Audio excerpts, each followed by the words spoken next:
Welcome to the Conquer Food Podcast with Craig and Paula Williams, where we share tips, tricks and strategies from the coalface of the weight loss industry in the UK. We're going to help you to think, eat and move better. Ultimately, we're going to help you finally gain control and conquer food.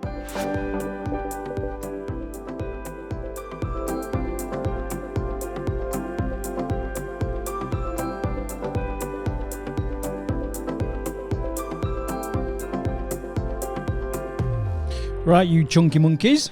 I don't know where that came from. It just came out. I don't know. I don't know what's up with me. Right, okay, welcome to the next episode of the Conquer Food Podcast. This is Sunday. What day is it today? I'm losing track. Anyone else losing track of days? Well, hang on a minute. Let me just turn you all up. Day 6. Woo-hoo. Day 6. Quarantine Daily Podcast. Right, so the usual. We've got the usual questions. We're going to answer your questions. I've got a bit of a slight change to the panel. No Paula today. She's tapped out, getting ready for a meditation. But I've got Ricky. Ooh, I was so close to saying Nicky just because it rhymes with Ricky. I've got Rick, Nick, and Georgia. I was desperately trying to work out some way of making Georgia rhyme with Nick and Rick, but it doesn't. Well, it does, but it's a challenge for I'd you have to guys use at home. an alternative name for you. Yeah. Right, okay, so we're going to change the podcast a little bit today, or the intro. You know these guys by now. They don't need any introduction. But what I thought we'd do is we would start with a 1 minute of gratitude. And I'd be quite keen to hear what's good on you, because as human beings, we love things that are good, obviously, and we love things which are new. You know what I mean? We like our new trainers and all that malarkey. But what's good on you in your life, Georgia? I am happy that my dog is well and enjoying her time at boot camp, and that my friend is bonding with her greatly, taking her for walks every day. We've become a little team. I'm grateful that I got out of bed today. And is there anything new? I'm just trying to think. The pool's empty. That was fun to see. Yeah, one of them strange things. Where yeah. Oh, look, that's what the pool looks like when it's empty. I know. It's deep, isn't it? It is. Yep. Well, it's Nick, always been deep for me. what about you, Nick? What's good on you for you? Good for me this morning is that yesterday I finally finished tidying my room. I know that makes me sound like I'm a teenager, but it was pretty messy because I'd ordered stuff before we were locked down and hadn't sorted through it, so it's now super tidy. And this morning when I opened the blinds, I knew it was going to be a good day because the condensation on the windows was only half on the very top panels, which means it's getting warmer, which means the flowers are out and the birds are singing and it's blue skies. And I have enjoyed the pool being emptied, mainly because I got to then send a message saying that we could probably keep a pygmy hippo in it. It was that level of water, which then started a full-on chain of sea creature pun messages, which I thought was amazing. I enjoyed it very much. And Rick, apart from you nearly strangling yourself with a pair of headphones, nobody could say that, Craig. what's good on you in your life? I'm just, what's good on you? Nothing really new, but obviously good is, I'm here, I'm in a safe place, I'm with friends and I was going to say loved ones, but that might be a bit of a stretch. But just having a great time and making the most of the time we've got to reflect and look at ourselves, do what we need to do, really. Yeah, amazing. Right, good.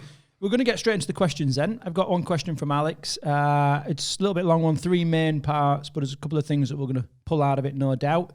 I'll start with the first sentence, which is, remember the question was, what is your biggest food and fitness challenge right now? Her reply was wine. I just get home after a horrid day at work and head straight to the fridge. Okay, so that's the first part, which you can obviously start thinking about. And then she goes on to say no home gym equipment plus gin. That was a Freudian slip. No home gym equipment plus no garden but access to a park over the road. Struggle with running due to a knee injury. So concerned about what I will be able to maintain with no equipment or gym access or class access. So let's go back to the first part, the wine. It's quite a common one. We talked about this the other day, didn't we, about the old wine o'clock. But all in all, what we've got here is proof that quite often, food is much more than just to satiate hunger. It's the default answer for so many things. You have a bad day, well, just go and bury my head in the fridge. We have a good day, go and bury your head in the fridge. You know what I mean? Yeah. Have an average day, right, we'll just go and get in the fridge. You know what I mean? It's just like, It really is the default answer. What have you guys got to say about that? I think it's similar to what we were saying last time we spoke about this. It's about habit. It's but when it becomes part of your routine that much that every time you get home you go straight to the fridge, it's a habit and it's something you need to try and break. And I think we spoke about a few different ways of doing that on the I think it was probably the first or second podcast we spoke on it. I think. And it's about replacing it with something, because that's an easy way to change a habit, is to replace it with a new one, a more healthy one. Things with the fridge though, I mean, there's lots of little tricks you can use. I know a lot of people that use the putting a goal picture on the front of the fridge of what maybe one of them where they were at a size or a shape they really like. So put that on the fridge, and then every time you come to it, you see it, and it stops you from opening the fridge and going, "Oh, I'll pick at that, I'll have that." But that's one of the ways I know. One thing could work right now, obviously, as we're limited on our shopping and where we can shop, is don't buy any more wine. There's not that temptation to go out. You can't go out. It is a harsh way of doing it, or just don't buy as much as you normally would. So you're then more tempted to eke it out, have one glass a day rather than, I'm assuming it's multiple glasses from the way the question is written. But that could be one thing at the minute, is you can't nip out and go and get stuff. So if it's not there, you can't have it. Yeah, I mean, it's that context thing again, isn't it? People, I for one feel like we've just had an endless week of Sundays. And I think if some people's Sundays are like wine o'clock and, settle yourself down and have a little bit of a barbecue or whatever, we can have like 7 Sundays. That's just no good. Yeah. Anyone do that thing where you kind of walk into the kitchen and like you have a look in the carb cupboard, and then you no, nothing in there that you should be eating. So then you'll go and have a look in another cupboard, and then you'll go and have a look in the fridge. No, nothing in there. Go back to the carb cupboard and go. But you've got to check, because stuff can happen. Yeah, stuff can change. And then you back to the fridge, and then you end up with the same shit that you was. You just have that little routine all the time. Yeah. And you've got 3 fridges in your bloody I know, right? Yeah, at least I think. Yeah. The thing with the picture, that is something quite interesting. Obviously, there's people are motivated in different ways. Some people are motivated towards a goal, and some people are motivated away from a pain. So, the picture of you, a size that you really liked and want to get back to, that will work for some people. Other people, you might want to have like your fat picture on there. If you'll kind of know. If you spend a bit of time and think about it, you'll know whether you're towards motivated or away from. The key thing about that, though, is the more you either get towards it or away from it, the less motivated you are. So you've got to constantly keep just spicing it up. Good one, though. Good start. Right, what was the second part of the question? No gym equipment. Yeah, no gym equipment, plus no garden, but access to a park over the road. George, you haven't said much yet. Well, she has her entire body. She can do body weight exercises. Ash, one of our trainers the other day, put up on our virtual boot camp the sofa workout, which didn't use any kit. It literally used a sofa and your lounge floor. I think there's loads of home workouts with no equipment and just using your body weight or different ways on the internet that you can Google to find ones that you like and enjoy. You don't necessarily need equipment. I don't think. I don't know if you agree, but yeah, definitely. Yeah, there's plenty of stuff you can do. The key thing I think is like it might not be the way you want to train. No, but it might be for the time being. Keep you ticking over. Yeah. And you might find it really works and you really enjoy it. That is true. Yeah, it might be. I mean, for me, I don't really like. I like pull-ups. And that's about it, body weight wise. And body weight squats, just like an air squat thing. But other than that, I'm just not big on like press ups. Just don't really like it. And but needs must. I was going to say, if it's that or nothing at the moment, then you'll learn to love something. Yeah. There'll be something in your house you can use as weights and stuff like that. I saw somebody, one of my friends back home, they've got a paint can and filled it with stuff and then used that as a kettlebell. They've obviously taped it and made it a bit more secure. But yeah, so stuff like that. And you've got tins of whatever you've got in your cupboard that you can lift. They've obviously got bottles wine of bottles. Bottles of wine, yeah. Fill your bottles of wine with cement. I think like she said, she's got no access to the gym, can't really go outside at the moment because she's got no garden and there's limited access to parks. I think if you set a time aside, it would sometimes work. Well, it does work for me that the time that you would go to the gym is the time that you get up and you go and work out in your living room or your kitchen or your bedroom. So you make it as part of you still keep it as part of your daily routine. It's weird, this way of thinking. I know we spoke about it before, but this way of thinking that, you know, exercise is a thing, you know what I mean? And it never used to be. Yeah. Only in recent, well, probably from the 40s and 50s, we started to introduce exercise, and which sadly came in the form of bodybuilding more than anything else. And people all of a sudden thought bodybuilding was like just like the fittest people in the world. And that broke our fitness industry for a long, long time. But we're getting it back, you know, with functional training and stuff. But yeah, exercise, it's just movement. You know, any form of movement, you know. A dance party. Yeah, exactly. You know, dance, exactly that. You know what I mean? There's no reason why you can't have like bloody throw some tunes on, just throw yourself around the house for a bit, you know. And there is genuinely a plethora of online training stuff. I mean, obviously you've got our virtual boot camp, but then you've also got others that you can find YouTube for free as well. So it's not like you have to. You could have a house spend party money. phone call dance party where everyone in their house and you can all be on the screen. Yeah. And everyone's got that friend who thinks they're a gym instructor, so you know, I'm sure they'll help out if you really ask. And I think that's kind of what's nice in some ways at the moment is that so many places are opening up what they're doing so people can experience them and try them out. And so just have a little look and see what works for them. Yeah, the key message, and we're going to move on to the third part of your question, is that whenever you're stuck with the lack of resources, what you're actually short of is resourcefulness. You just need to get a little bit more resourcefulness. You know, and use your imagination, improvisation, and just come up with some a little bit of ingenuity. Right, okay, next one then. Struggle with running due to knee injury. I don't know why my face is not working today, but knee injury. It's like I had a stroke midway through the sentence. Concerned what I will be able to maintain with no equipment or gym access or class access. What we're saying? I think it depends whether I'm a bit confused with the question, whether they want to go out, because obviously we are still allowed out once a day, whether there's an option for them to run anywhere near where they are or walk anywhere if running's not the best for their injury at the moment, or whether it's a case that you have to be kind of rational about what you can do at the moment and go, okay, well, my running might suffer a little bit, but there's loads of other things I can do. And in the circumstances, is not being able to run going to be the worst thing in the world? No. Is maintaining my fitness in a different way going to be good? Yes. And just go with it on that philosophy. Yeah, I like that. Sorry, go on. Yeah, well, just to sort of summarize, just in case, it's a real powerful point that Nick's just made, is like, you know, concentrate on what you can do, not necessarily what you can't do. And yeah, I like it. 10 bonus points to you, Nick, for that one. I'm gonna total these points up and see what we got at the end of the podcast. Oh dear. Right. 10 points for Ricky, Gryffindor. Nicky, Georgia. Right, Competition. Someone mentioned competition. Okay, Ricky. What I was going to say was we've all got like injuries is a big thing actually, and we ignore them quite a lot. Yeah. And having had quite a few fairly serious injuries that when I was in my time as a camper and before and after, the worst thing you can do is try and push through it for no reason.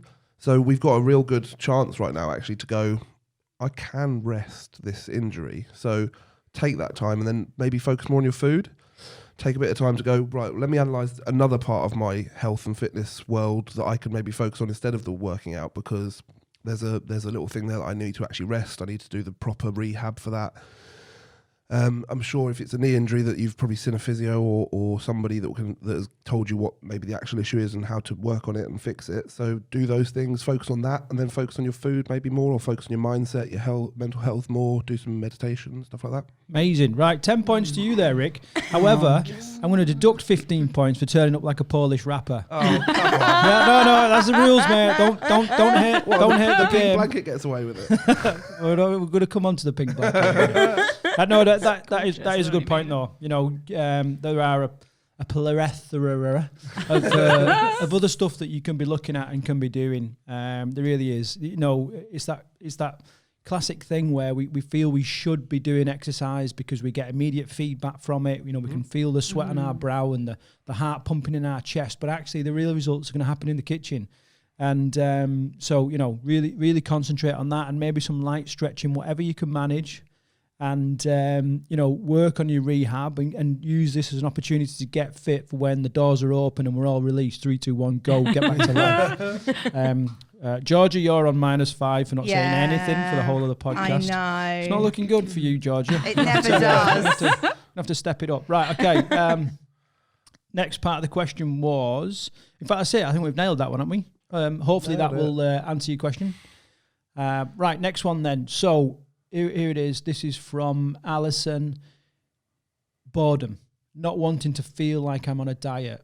two parts. That I want to break that into two parts. First of all, the boredom. You know, sitting at home doing nothing, getting bored, and we all know that we eat fundamentally because we want to change our state. Boredom is a state. We know what's happening. We know what's coming, and then we'll talk about the not wanting to feel like I'm on a diet. There's some really interesting language in that, so we're gonna come on to that. So boredom. How are we tackling boredom at the minute? I mean, how is it affecting your guys' incubation at the minute? I don't think I've been bored yet. Have I? I have. Have you? Oh no, I think I did declare the other night I was bored and went and did something, but I can't remember what I did.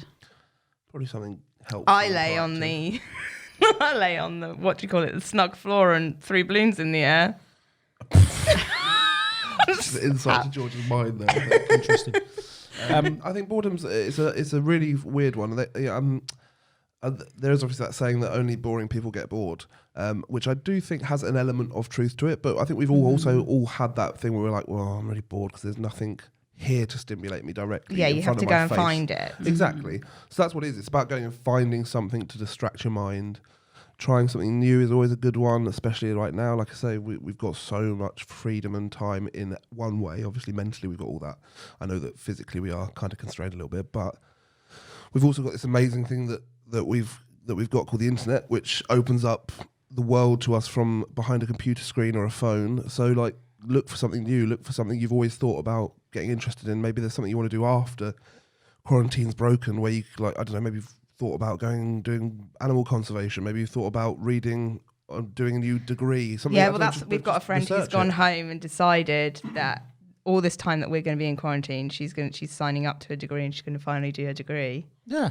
Yeah, so that's great. But I do think How long does it take to do a degree? Like, I've not got a while, Yeah, but I mean, she's 3 starting years it. technically, Yeah, no, you're right. That's it. That's the key point. But I isn't do it? think, like, when you are bored, you have to, like you say, you referred to it as a state.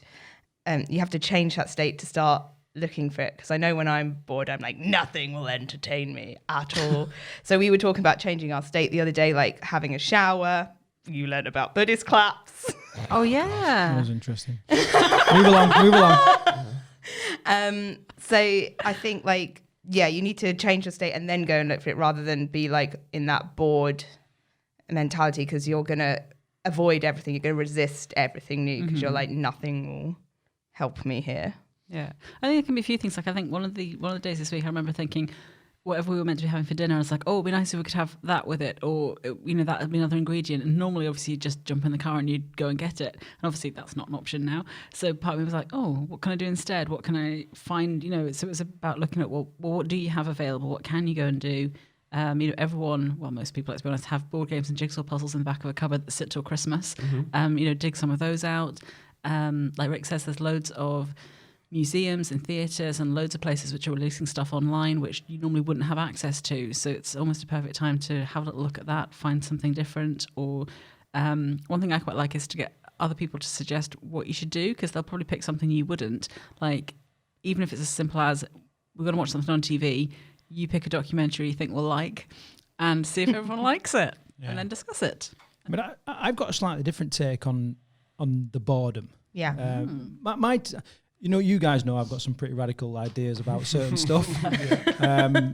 My thing is that we are a society now where we try and eradicate boredom, and we're not used to it. I mean, I watch my teenage son on TikTok. My God, it boils my head. and I had to I give him a bit of a bollocking the day. I was like, that thing is just ruining your brain. And he absolutely refuses to have any ounce of boredom. And I think, we're all out of practice of it. You know what I mean? And I think we rarely do we sort of sit there and just think, you know what, I'm just going to, I'll just sit, I'll have a look round, I'll see what happens. I don't have to be filling my time with anything right now. And it does feel strange. It really does. But, I think it's a perfect time just to practice, just being alone, being quiet, and just doing whatever. It's we don't have to constantly. We want to. As humans, we get that dopamine. It's called a dopamine block. It's where you've hit your dopamine so hard that we just need a constant supply of dopamine in order to be having any kind of joy in anything. And mobile phones, social media food to some extent, just the ability. If you think about every Facebook post, more or less, what is it? It's a big shout out, acknowledge me. That's all it is, and we can do that instantly. That's why we've got selfies in mirrors and people posting pictures of people in bloody casualty and all this, and it's like, oh, what's wrong with you? And we just have this constantly. Fucking sit with your boredom. Get used to it because there's more coming, And I was blessed. I'll get off my high horse in a minute, but I was blessed in my former employment that I literally had quite often operating as a sniper in the military, 99% utter boredom, lying in a bush, getting fucking bitten by mosquitoes and shitting in a carrier bag. Well, cling film, not a carrier bag, but and then 1% amazing exhilaration, and it set me up for this time. And I'm not bored. And sometimes I want to just sort of sit there in peace and do nothing. And I look round and I can see like these ants everywhere just trying to find, my two teenage boys just trying to find something to occupy the mind. And I'm quite happy just sit there doing what I do. What have I done to have I bust my microphone or something? I can hear you still. You can still hear you. Yeah, as in, you still going on? Yeah. You're just not as loud as I think it's like you said though, but also we've kind of, technology has overtaken evolution. So we've invented the TV to stop being bored. We've invented. You can have 10 points for that, the right? internet to stop being bored. We just keep bringing out these new things to go. Like you say, TikTok. It's a new thing on the phone that you can sit there and. I mean, I am guilty of it. I can't. we've learnt the dances. I am a bit addicted to it. You're not just hearing my rant. I would like to say that weed is not We included. didn't watch them. We watched them A once. podcast high five across the table. What George means is we've watched them a lot of times and never tried them. That is not learning a dance. Right. But yeah, so yeah, We did it in the it's like an addictive sort of thing. It is almost a drug. You No, literally, it is you this is find my yourself point. Yeah. Hours later. I mean, I think there was one night where I was literally scrolling. I was like, oh, I'll just do this for half an hour, and it was like 4 a.m. when I realised I'd been scrolling for 2.5 hours. Oh my god! Well, and this is what I'm talking about. And the dope, every one of them is a squirt of dopamine, and it's like, no wonder you're no longer finding pleasure in the amazing things around, the basic things around you, So, all good with that? Yeah, Should we Absolutely. move on? Well, I'm going to get a little bell that you can ring when I've got me to friggin' shut up. Right, here we go. Not wanting, it's always strange use of language, not wanting to feel like I'm on a diet. To feel like I'm on a diet. What we're saying, Nick, do you have... There's lots of words in there. Yeah. Interesting words. I think the first bit is, I would say for me is, well, what does feeling on a diet mean? Because that it means that different implies to different people. Yeah, but it implies you're depriving yourself of something, that you're missing out on restriction. something. Yeah, when actually that's not really what it should be about at all. And yeah, it's interesting though, not wanting to feel like you're on a diet, but equally you obviously Want parallel to be on fact a is that you diet. want to be healthy. Yeah. So you want to have a healthy eating habits, but you don't want to be on a diet. So yeah, there's lots of use of words of you're almost setting yourself up for a fall because you're already kind of implying it's not going to work and you're going to get bored, but you've not even tried doing it yet. Or I'm assuming most people who are writing into us have tried in the past, but Would it be like something to do with changing your language of how you talk to like? Yeah, the thing, if you combine the two, so the first word was boredom, and then not wanting to feel like I'm on a diet is like, the truth is, this is the truth. When you're eating clean, it is boring. Yeah. It is because, you've got to keep some kind of routine in order to be able to manage your macros and micros and all that kind of stuff. You can't be layering on loads and loads of taste because taste usually equates to calories unless you've kind of reset your taste buds and all that kind of stuff. And it is relatively boring. It's certainly boring a large percentage of the time. I think that depends how you look at it though, because I think if you are somebody who enjoys food, enjoys making food, creating things with food, you can make things which are different, which are tasty, which look pretty when you put them on a plate. And that all contributes to what we now have as our experience of food. So my mum, hopefully she'll never listen to this, when she is dieting, air quotes, will eat the same thing for her breakfast, her lunch, and pretty much her dinner every single day, which I find mind-numbingly boring and taste-buddingly boring, if that's a word, because I just know I couldn't do that, because I need to see different colours, I need different textures, but you can achieve all those things by still eating the right things. You just need to be kind of clever and interested, I think, a little bit in what you're doing and what you're creating. Whereas for some people, I know they'll be listening going, well, I hate cooking, I'm not interested in that. But if you're bored anyway, there's a new interest for you right there. You've ticked both of those questions. We've covered both. I think the problem with that, devil's advocate, is that people try and they naturally want to try and make it more interesting by layering on more taste and calories. I think you have to be careful with what you're doing, though. So you have to sort of go, well, what can I have? Here's my list of things I'm going to allow and I know are healthy for me. Now what can I do with them? Rather than just maybe having exactly the same lunch for the last 9 months. I think there's a few things in there as well. Like you said, so she said, I'm not wanting to feel like I'm on a diet. So you need to establish how you do want to feel then, before you can start. Like it, Rick. 5 points there. Thanks. Obviously, because you need to know what you want to feel to be able to then develop and figure out how you're going to achieve that. And then there's the other part of that is, like you were saying, wanting to make it tasty and make it good without making it calorific and making it not healthy anymore. So then that's where the knowledge side of things come into it. Like you say, you've got a lot of time in your hands right now. Do the research. Look into it. Find a book. Find a website. We wouldn't just say Google it, because there's a lot out there that can mislead you and take you down the wrong path. But really, if you look into stuff and spend a little bit of time, just a couple of hours probably is enough to really look and read a few different ideas and different viewpoints, and you'll get a good idea of what healthy nutrition is.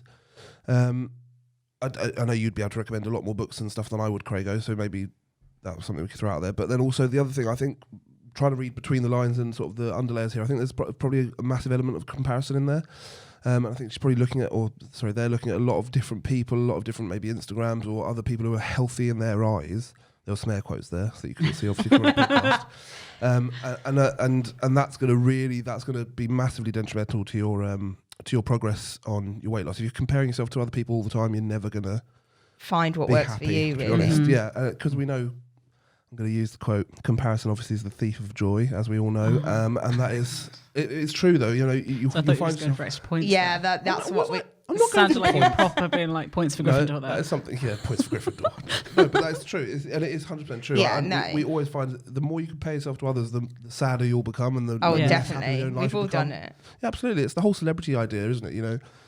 We look at magazines, we look at websites, we look at TV shows, reality TV, and these people who look chiseled and perfect. But I bet if you spent a day with them, eating what they eat, training how they train, you would hate it, absolutely hate it, because they are eating the most boring foods ever. They'll have somebody cooking them boiled chicken breasts and brown rice with broccoli every day for every meal, and they'll probably train 4 hours a day. And then, God, no thanks. I'd rather have a little bit of something extra on top of my abs that I know I've got somewhere hidden in here, and eat some more stuff that I want to eat, to be honest.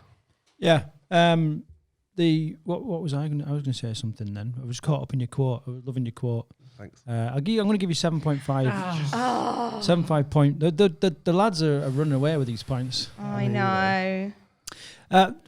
One thing that we look at constantly at Team Bootcamp is language. Language, it belays all your beliefs and everything that's going on. And there are programs and ways that your mind works that we just cannot fight. And one of them is that the brain cannot process a negative. And so in not wanting to, if we delete the negative there, the not, what our brain is actually doing is it's looking for that want to feel on a diet, so we can slight change, and people they just like cast it off as if it's just like crap advice, but it's so powerful. It's a difference between being not in debt and rich.